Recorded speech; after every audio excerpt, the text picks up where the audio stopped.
All right, blessings, everyone. Sorry, my apologies for my delay. Schedule is a bit off today. Um, I was not slated to be teaching today, but nevertheless, when things don't pan out, Pastor has to step up and make it happen. All right, so my apologies. Blessings, how are you? Happy day 11 to you. Um, and so I want to take a moment to see how you're feeling today.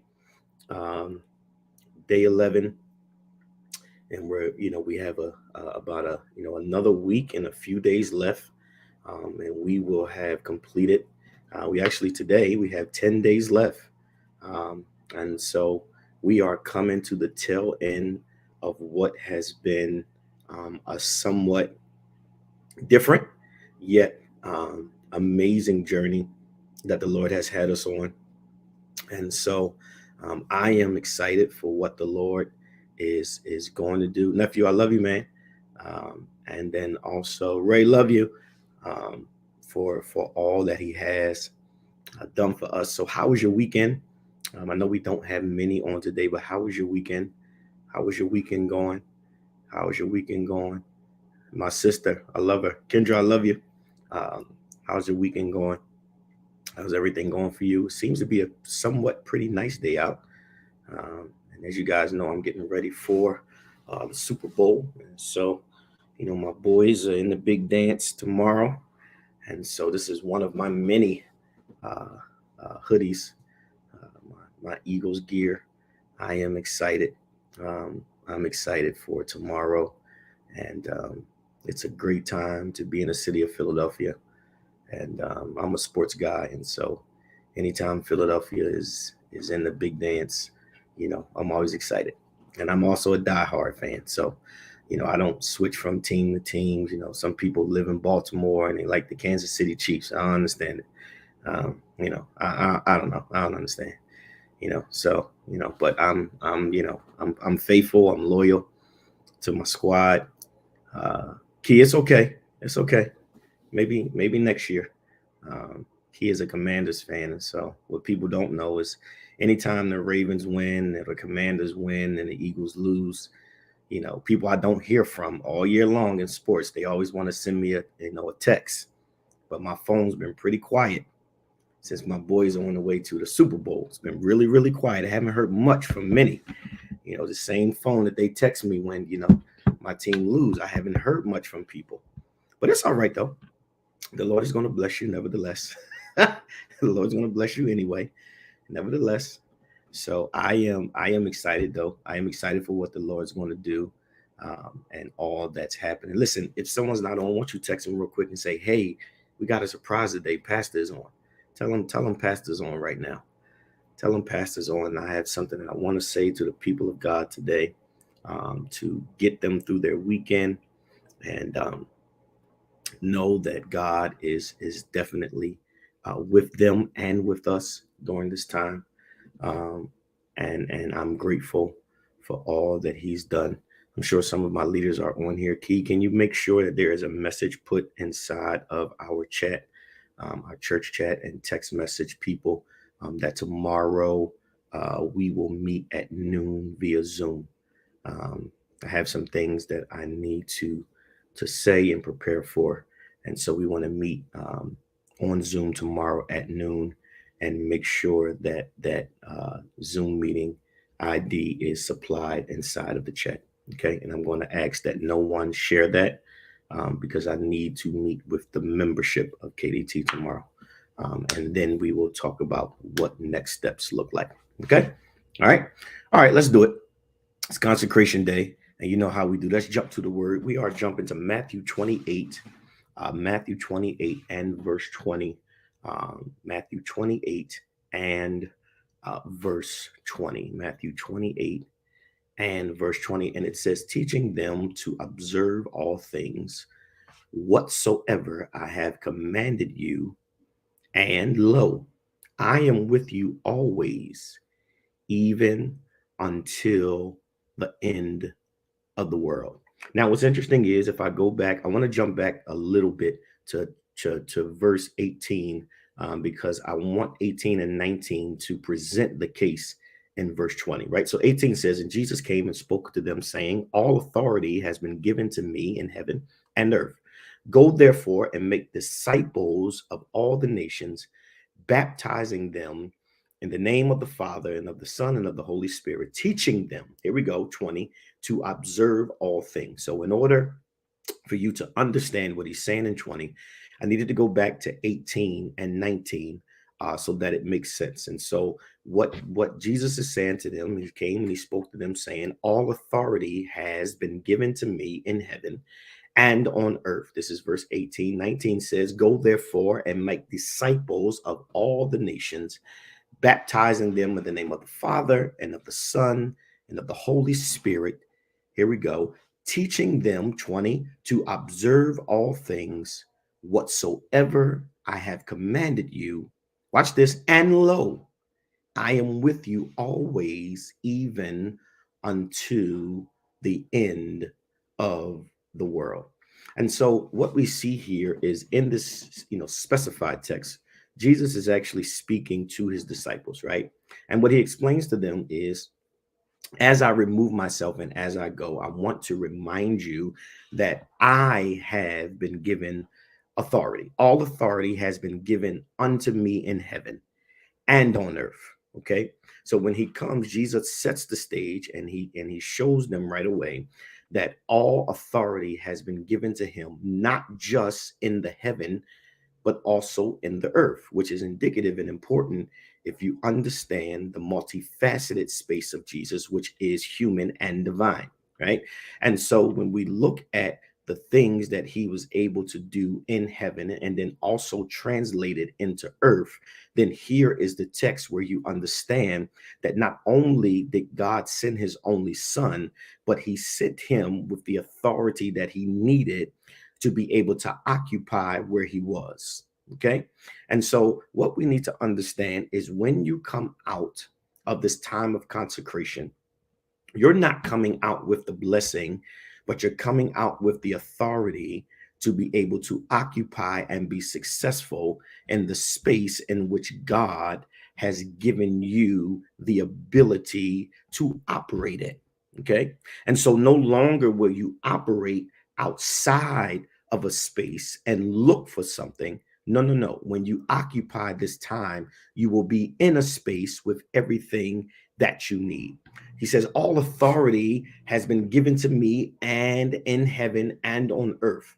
And so what Jesus is saying here in verse 18, he says, this commission that follows is given in light of the authority of Jesus, right? And it indicates that this is his authoritative command and not a suggestion. And so when Jesus speaks and he speaks of his authority, he's not speaking from a place suggesting that he has a thing. He's speaking from a place of commanding what he has in him. In this space right now, we no longer need to suggest what's next. We no longer need to suggest what we think. We no longer need to suggest what we desire. But what we need to do is learn to command what we want, command what we desire, right? It's something called commanding your day. And that's not about speaking in tongues.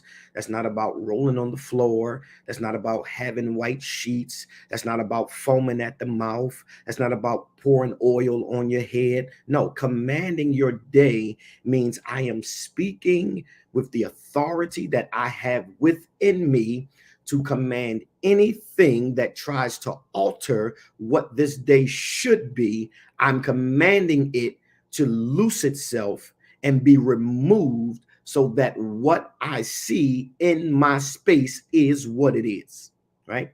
And so we have the ability, watch this, to either command our success or command our failures, right? And so just that the same way we have the ability to command the positive things, we also have the ability to command the negative things. And so when we say things like, oh, I'm never going to be successful, you're commanding success not to be a part of your life. When you say, I'm never going to get ahead, you're commanding your ability to get ahead to never come to you. When people say, I'm always going to be broke, you're commanding money to stay away from you. And so, what we must understand is that we have the ability to command anything that we desire to be in our lives based on the authority that Jesus has given us, so that we can command what we don't see to actually become what we need it to be. And so all in Matthew 28, it dominates. All, the word all dominates Matthew 28, 18 to 20, right?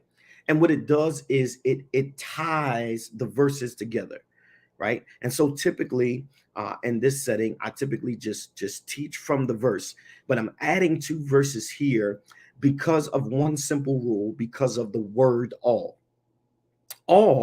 has what it does for these three verses is it groups everything together, right? All authority, it says all nations, right? All things, all the days, right? And so what it does is it groups everything together by one simple word, so that you understand the significance of what the text is saying, right? And so he says, it says, power in the hands. We have to understand this. Power in the hands of some people can be very dangerous, right? But power in the hands of Christ is a blessed thing, right? He says, oh, let him have all power, right? All, he says, all authority has been given unto me. All authority. I don't mind my life being governed and ruled by God. I don't have an issue with that. But I would be concerned if my life was governed and ruled by some other people, right? And power has the ability to do one or two things. It has the ability to either shift things into the space that it needs to be, or shift things into a space that you never desired it to be. Power has the ability to either mature people or cause people to become arrogant, right? Which is why you have to be very careful of who you give power to, because everybody cannot handle what comes with power, right? Because what comes with power is a level of prestige. What comes with power is a level of opportunities that many would not be able to have, right? What comes with power is a level of notoriety. And so power has the opportunity to give you uh, a time and space to go into things that you normally would not have if you don't have the power, right? Just think of all the people that we're connected to that we know can pull a power move, right? All of us have people in our lives that say, if I call this person, they can pull a power move right now, right? If I leaned on this person, they could pull a power move right now, right? If I called them, they could pull a power move right now. Now that doesn't always mean that it's the right power, right? That doesn't always mean that it's the power that we need.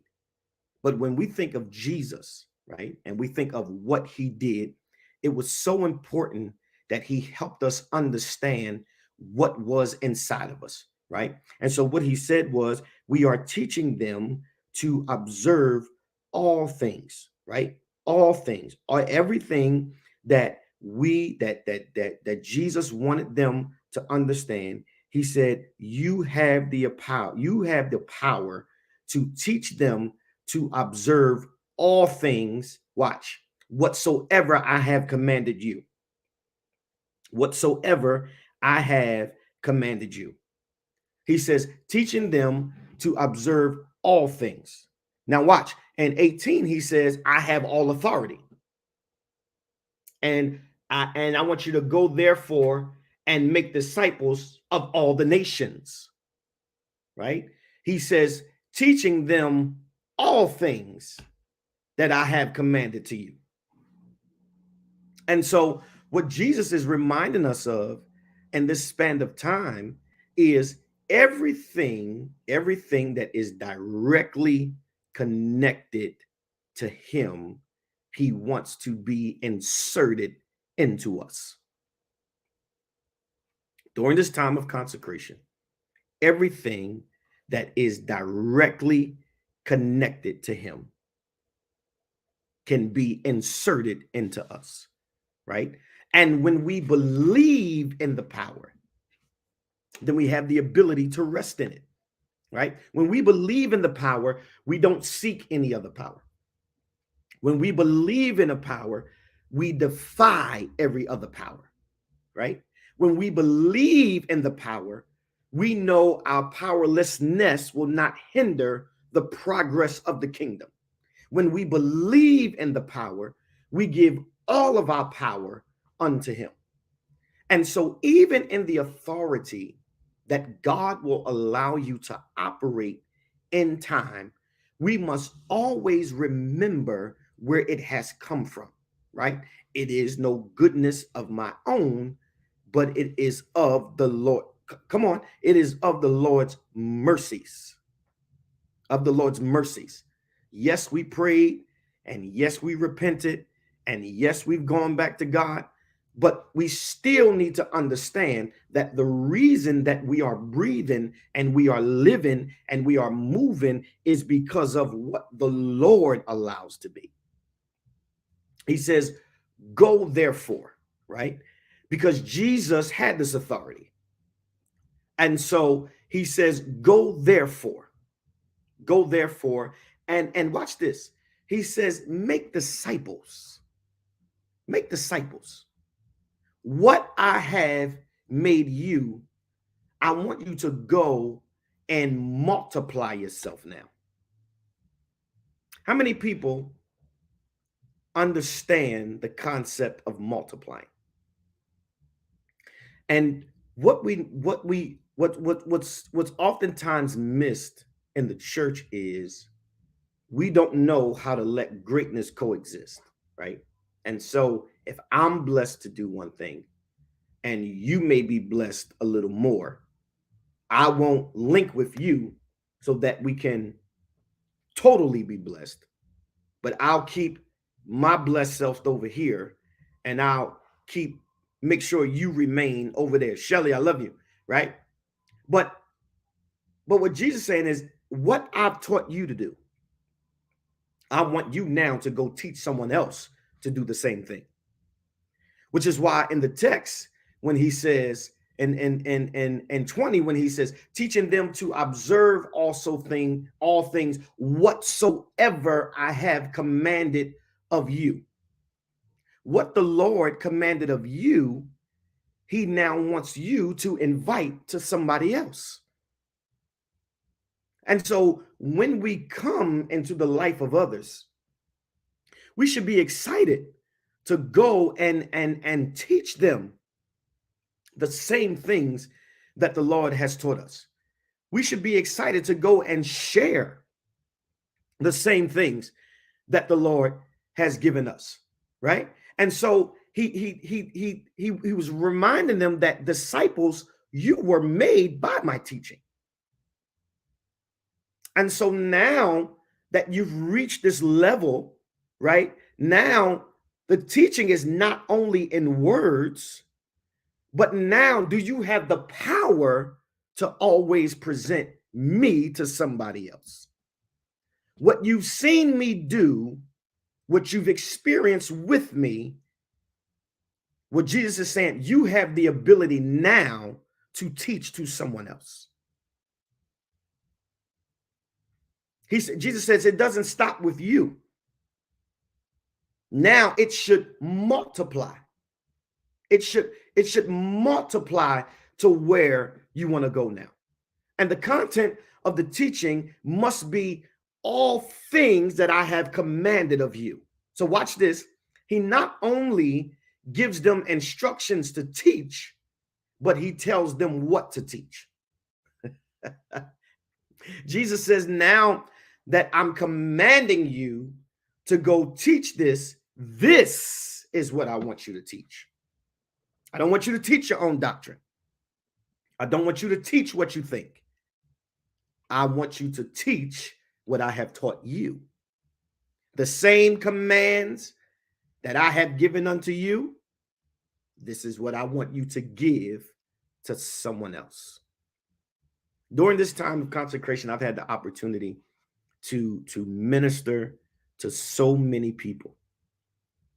And what was interesting about it was, despite everything that I've encountered, I've never forgotten the humility and helping someone else despite what's in front of me.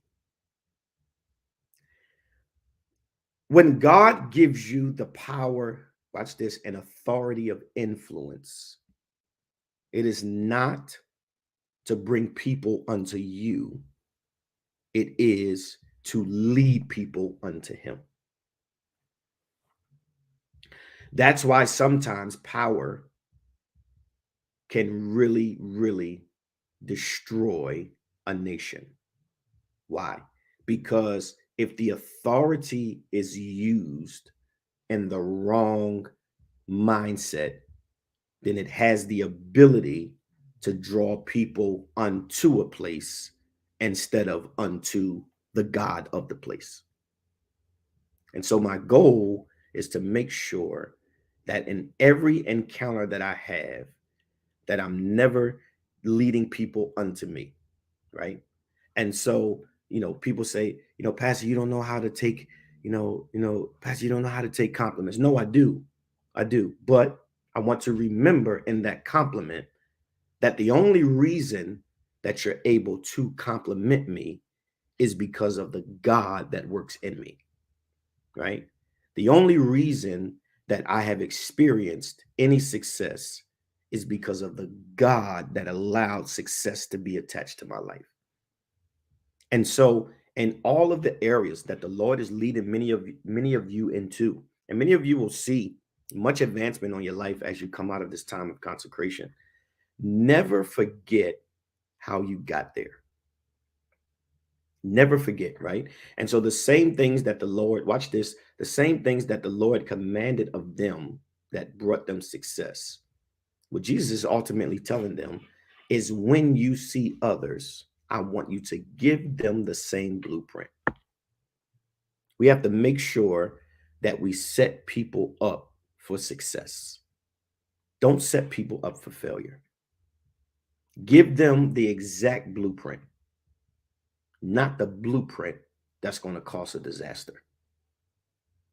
Show people and tell people exactly what they need. Don't tell them what you think they should know. Share with them what gave you success. Share with them the resources that was shared with you. Share with them the connections that was shared with you. Be helpers one to another. Why? Because that is the way that the nation multiplies itself. I can guarantee you, if the church ever put all of its resources together, it would be probably the wealthiest entity in this world. But we have gotten away from the ability to help and support. But let me tell you, if we put what you have, and we put what I have, and we put what they have all together, then we can have a much greater level and margin of success. Make sure that as you continue to push through this time of consecration, that whoever you encounter, make sure that you're teaching them the things that the Lord commanded unto you, knowing that the Lord is with you at all times. If there is one thing that I have learned during this time of consecration, it is that no matter what I face and no matter what decision I have to make, the Lord is right by my side. Listen, happy Saturday to you. Go out and enjoy your day. I know that we are slated not to eat until 3. I'm going to release you to eat now. I'm going to release you now to eat. If you would like to go eat, it is a very nice day. Get out and enjoy yourself. KDT, I want to tell you this. We are right where the Lord wants us. We are right where the Lord wants us. God has not made no mistakes, and he has not erred, and he has not failed. But let me tell you something. God is with us. I love you. I appreciate every single last one of you. I can't say it enough. Thank you for your texts. Thank you for your calls. Thank you for your encouragement. And I'm telling you, God is with us every step of the way. Go out and enjoy your day. I love you. And KDT, I'll see you on Zoom tomorrow.